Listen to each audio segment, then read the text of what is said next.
stabbed to death, beaten to death, or anything like that.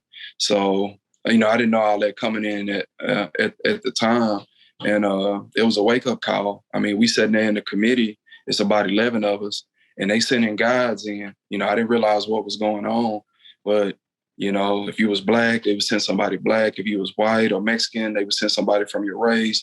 Wherever you was from, they would send somebody back in from there. If you was affiliated with a gang, they would send somebody in.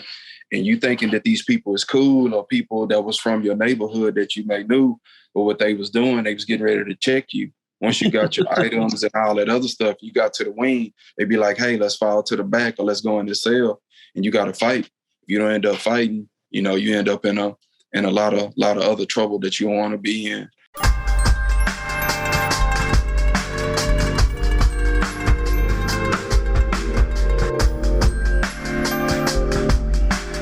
And I think she gave me $20. And then the next week came and I'm used to, hey, Mom, can I have $20 so I can go to the mall, play arcades or whatever the case? And she was like, ain't no money. And in the past, all I had to do was just keep asking.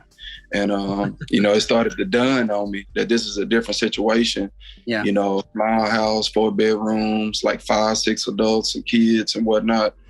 About a year before the actual major trouble happened, I started dabbling, with going to the club, other stuff, hanging around older people, whatnot, who was getting into things. Me growing up in Houston, seeing people doing similar crimes, I took it for play. I really didn't understand the consequences. I'm like, well, the first time I get caught, I'm gonna for sure get probation, and then I can step back. I had this plan in my mind because I thought I was so smart. I saw how fast stuff moved in Houston, even being a schoolboy. So when things started going awry, I thought I was going to be able to outthink the situation, being in Bryan, a smaller town. Oftentimes, you always think you're going to be that one in a million when it comes to the good side of things, but you don't never think about when your car gets pulled for the bad side of things with that one in a million feeling. So it kind of, it progressed from me, selling weed, stealing rims, which eventually, talking with my friends led to, carjacking. It just was faster.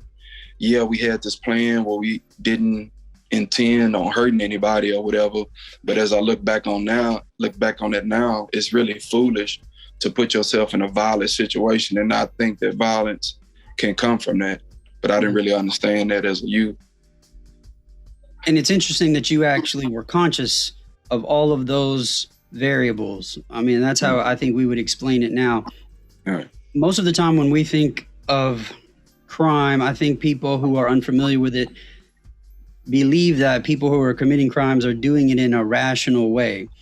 And I just don't think that the majority of crimes that are committed are done in a rational, calculated way. There might be people who are drunk or high or in the heat of the moment or impulsive or something like that. But in my situation, yours, and even Elliot, when he's told his story before, they're all very similar. We were all pretty conscious of a lot of the decisions we were making, and that they were wrong, but we thought that we could outsmart the system or get away with it.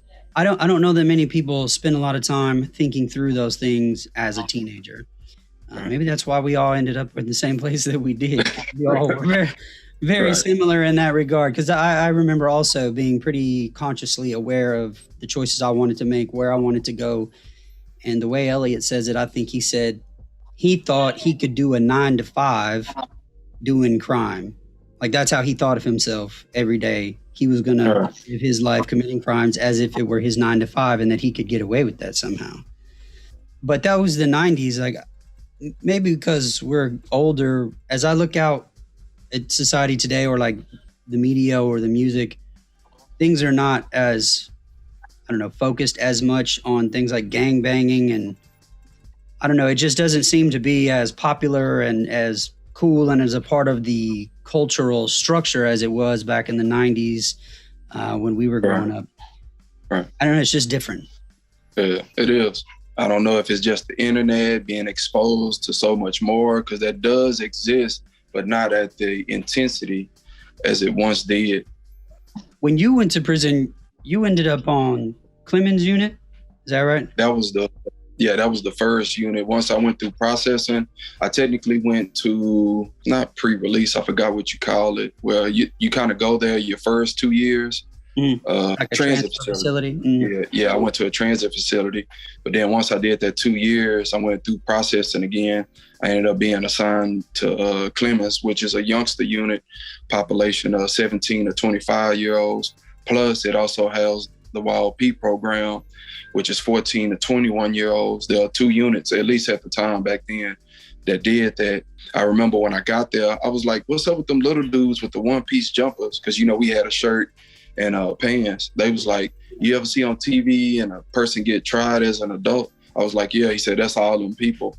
Man, even being in prison, that was still shocking because, these dudes was 14, 15, 16 years old. So, they still going through puberty. Not that we wasn't or that you couldn't grow a little bit or whatever the case, but it was the seriousness of that because they said they made that program for them guys purely just to get older before they put them in general population with the other males. Right. And what was Clemens like? So historically, Clemens had a reputation. One of the other guys that I know, he's over on the Walls unit right now, said that when he was there in the 90s, it was called Burning Hell, just because of how rock and roll it was, which is totally different from where you and I met each other. It was a really laid back minimum security unit. And, we were all in college. So just as a teenager, what was it like for you to be in that environment and just thinking about your surroundings and all these other young people in the same situation? Right. Well, one thing to describe it now, looking back on it, it was a red brick prison, which means it's an older unit. It's a lot more going on older units because they don't have the same structure as them small little 10 units with cameras everywhere. It had the double fence, so it could technically be medium custody, if not closed custody. I think they had the BOQs where the officers used to stay. The new units don't got that. But the biggest thing, and it actually made me feel okay, because like anybody going into prison, you always got these ideas of what you see on TV and people being shanked and killed and raped. In prison today don't really exist in that manner overall. I ain't gonna speak about every state or every prison, not that those things don't happen. But the reason I say I found some comfort there is because the majority of stuff that was going on was regular fighting. Now, it was a lot of fighting, but it was regular fighting. It wasn't no, people being stabbed to death, beaten to death, or anything like that. So, I didn't know all that coming in at the time. And it was a wake-up call. I mean, we sitting there in the committee, it's about 11 of us, and they sending guides in. I didn't realize what was going on, but if you was black, they would send somebody black. If you was white or Mexican, they would send somebody from your race. Wherever you was from, they would send somebody back in from there. If you was affiliated with a gang, they would send somebody in. And you thinking that these people is cool or people that was from your neighborhood that you may knew, but what they was doing, they was getting ready to check you. Once you got your items and all that other stuff, you got to the wing, they'd be like, hey, let's fall to the back or let's go in the cell. And you got to fight. If you don't end up fighting, you end up in a lot of other trouble that you don't want to be in.